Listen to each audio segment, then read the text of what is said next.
ሰላም እንዴት ናችሁ? የሰላም ቲዩብ ቤተሰቦች በያላችሁበት ሰላም ይድረሳችሁ። በዛሬ ትምህርታችን ይዤላችሁ የመጣሁትኝ አማርኛ ፊደላትን መጻፍ ነው።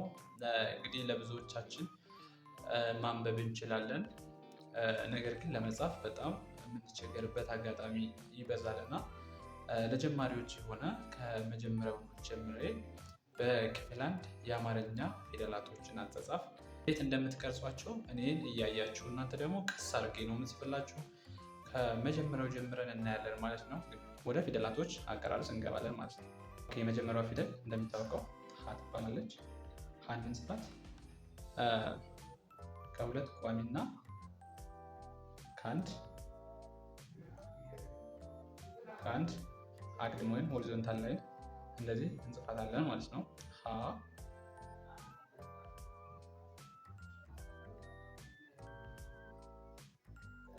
ሁ ኦኬ፣ ሁለት ቋሚ አንድ አግዳሚ ከዛ ከጎኗ ላይ ቅጥያን ያደረጉት እንደዚህ ታደርጋላችሁ። ሂ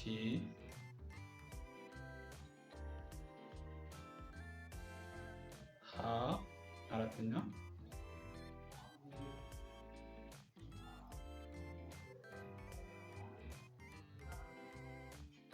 ሄ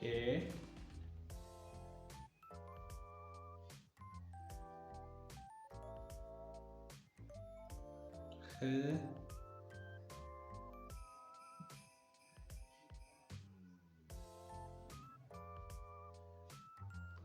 ሆ ኦኬ። ቀጣይ ፊደል የለ ቤተሰብ ነው። እንደዚህ አይነት መስመር ለ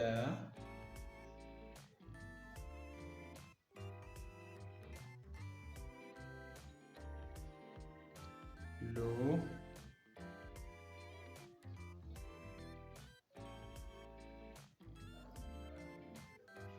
ሌ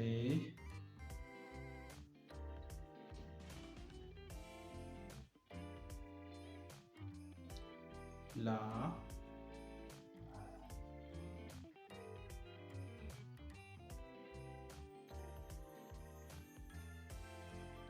ሌ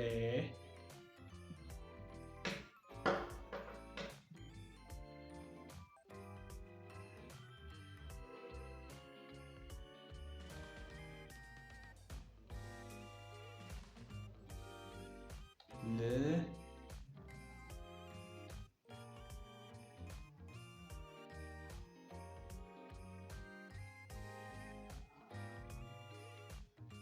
ሎ ኦኬ። በትክክል እንደዚህ ቀጻፋችሁ ልክ ናቸው። ቀስ አድርጌ ነው የምጽፍላችሁ። ከእኔ ጋር ኮፒ ያደርጋችሁ ተለማመዱ ማለት ነው። በአንድ ቀን 5 የአማርኛ ፊደላቶች ከነ ቤተሰቦቻቸው እንጽፋለን ማለት ነው። ከሳምንት በኋላ ሁሎችንም መጻፍ በደንብ ትችላላችሁ ማለት ነው። ቀጣይ የምናገኘው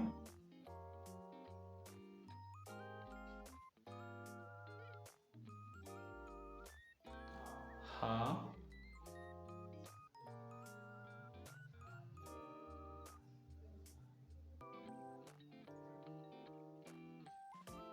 ሁ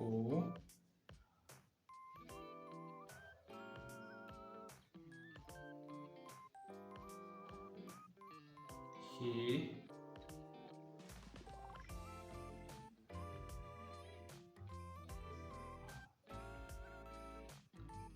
ሃ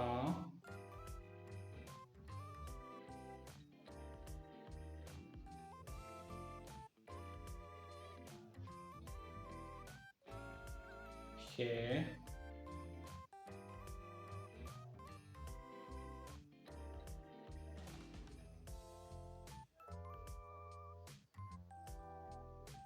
ህ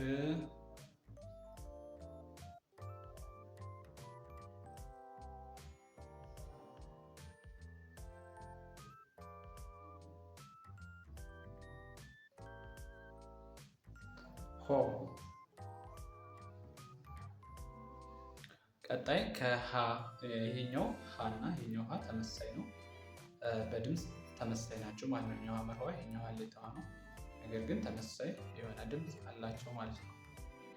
ቀጣይ የምናገኘው መ ነው።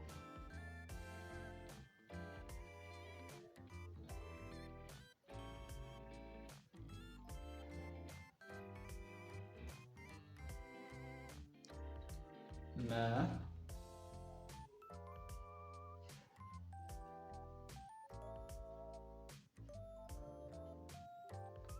ሙ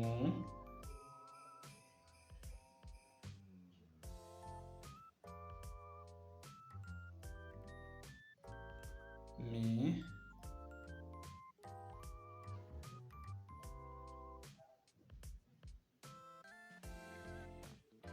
ማ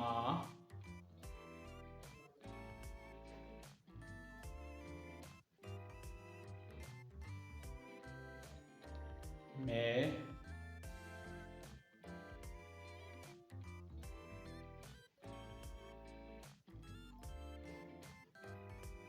ም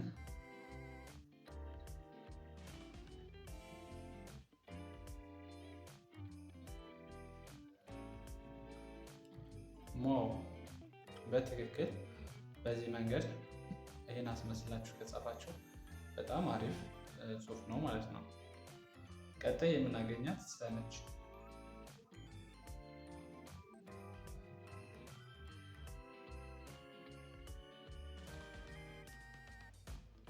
ሰ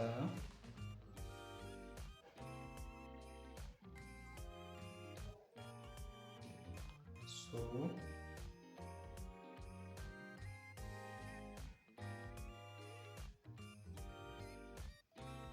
ሲ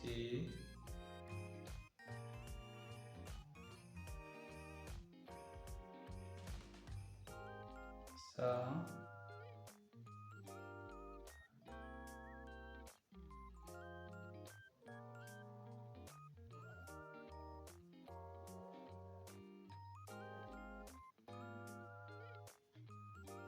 ሴ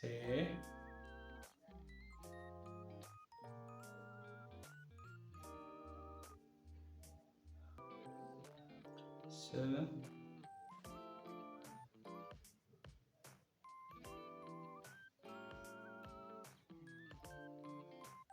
ሶ። እሺ ከዚህ ላይ እንደምታዩት የአማርኛ በአም 5 ፊደላቶችን ከዚህ ጋር ይኸው በዚህ መንገድ አሳይቻችኋለሁ። እናንተ ሁሎችንም መጻፍ አለባቸው ማለት ነው። ከሀ እስከ ሰ ናቸው። እዚህ ላይ የምታዩት አሁን የመጀመሪያ ድምጾች ሀ፣ ለ፣ ሀ፣ ነ፣ ሰ። እነዚህኞቹ ሙሉዎቹ ስታዩቸው ምንም አይነት ቅጥያ ወይም ምልክት የተደረገባቸው የለም። እንዳል በራሳቸው ነው የተጻፉት። ሁለተኛ ላይ ስትሄዱ ግን ሁለተኛ ላይ ሁ ስንል ይኸው ቅጥያ ከዚህ ላይ ጨምረናል። ሉ በምንልበት ሰዓት ጨምረናል። ከዚህ ላይ ቅጥያ አላት። ሁ ስንል አሁንም ቅጥያ አላት። ሙ ስንል ቅጥያ አለው። ሶ ስንል ቅጥያ አለው። ስለዚህ ምልክታቸው ኮመን የሆነ ባህሪ ወይም አላቸው ማለት ነው። ከዚህ ከጎን ቅጥያ የምናደርጋቸው ስንተኛ? ሁለተኛ ድምጾች። እነዚህ የመጀመሪያ ድምጾች አንደኛ ናቸው። እነዚህኞች ደግሞ ሁለተኛ፣ ከዛ ሶስተኛ፣ አራተኛ፣ አምስተኛ፣ ስድስተኛ፣ ሰባተኛ ድምጾች ናቸው ማለት ነው። ሁለተኛ ሶስተኛ ላይ ደግሞ ስትሄዱ ከታች ከእግራቸው ላይ ምልክት አላቸው። ሰረት ሰረት ሰረት ሰረት ከታች ማለት ነው። ይሄ ደግሞ ከታች ከእግራቸው ላይ ምልክት ካላቸው የሶስተኛ ድምጾች ዋና ባህሪያቸው ወይም መገለጫቸው ነው ማለት ነው።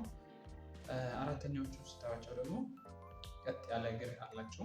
ከዛ እንዲሁም ደግሞ አጫጭር እግር በግራ በኩል አላቸው። ላ ሀ ስታዩት ጥርጥር ያለ እግር አላቸው ማለት ነው። እነዚህ አራተኛ ላይ የሚገኙት ኮመን የሆነ ባህሪ የላቸውም። ቢያንስ ወደ 3 አይነት ባህሪ ያላቸው ቀጥ ያለ እግር እና እንደዚህ አጭር የሆነ እግር አላቸው ማለት ነው። በየጻፋችሁ በደንብ መለማመድ ይኖርባቸዋል። አምስተኛ ላይ የምታዩቸው ደግሞ ኮመን እዚህ ላይ የሚያመሳስላቸው ነገር ምንድን ነው? በቀኝ በኩል ሪንግ ወይም ቀለበት ምልክት አላቸው። ሁሎችንም እንደምታዩት ይኸው ቀለበት አላቸው። ስለዚህ እነዚህኞቹ ቀለበት ሙሉዎች አላቸው ማለት ነው አምስተኛ ድምጾች ላይ። 6 እና 7 ላይ ደግሞ ዋና ወይም ቋሚ ኮመን የሆነ ባህሪ የላቸውም። እያንዳንዳቸው በመጻፍ መለየት ይኖርባቸዋል ማለት ነው። ስለዚህ የዛሬ ትምህርታችን በክፍል 1 የአማርኛ ፊደላቶችን እነዚህ ነው ያየነው። ሰብስክራይብ እንዲሁም ላይክ ማድረግ ይኖርባቸዋል። በቀጣይ በተከታታይ የሚሰራላችሁን ከዚህ ላይ በዚህ መንገድ እየጻፍኩ እላችኋለሁ። ከኔ ጋር እናንተ ትለማመዳላችሁ ማለት ነው። ቀጣይ እስከምንገናኝ መልካም ጊዜ መልካም ቆይታ